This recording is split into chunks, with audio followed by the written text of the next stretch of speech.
खजुरीपड़ा block अंतर्गत दूती मेंढी पंचायतर आड़ापाजु सरकारी आश्रम विद्यालय रे शिक्षक अभाव जो पाठपढ़े व्याघात सृष्टि होइछि।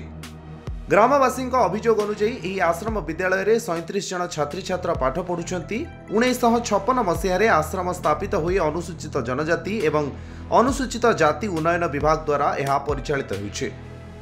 प्रथम ठारू आरंभ करी अष्टम श्रेणी पर्यंत शिक्षादान करिबार एठारे व्यवस्था रही हेले परितापर विषय आश्रम स्कूल रे आज को 20 दिन हेबो कोनोसी कारण जोगु प्रधान शिक्षक सस्पेंड हेबाठारू जणे शिक्षक द्वारा पाठ पढ़ा चली। स्कूल रे जणे रोसैया जणे शिक्षक रहिछंती फलरे पाठ पढ़ा सांगकू हॉस्टेल दायित्व निर्वाह करबा पई असुविधा होउछि।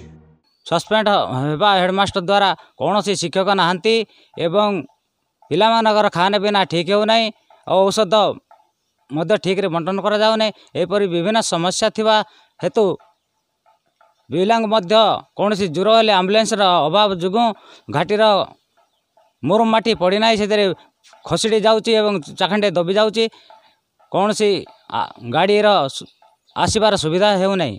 आम गाँव को आमर TRW स्कूल थिला किंतु एथिरे आम रास्ता घाट बहुत आमे कंप्लेन देलुनी आमर स्कूल तरफ तथापि रास्ता घाटा किसी हो पारानी।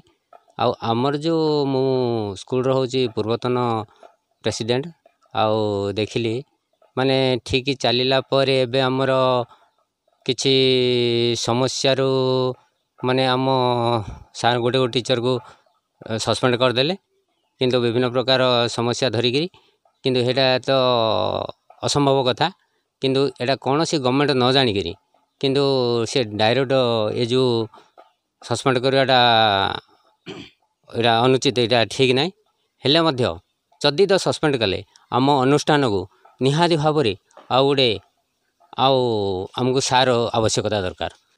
तेणु सरकार को ग्रामवासी शिक्षक पूरण करने दाबी करिसेंती। खजुरीपड़ारू विदुर बेहरा रिपोर्ट, धरित्री लाइव।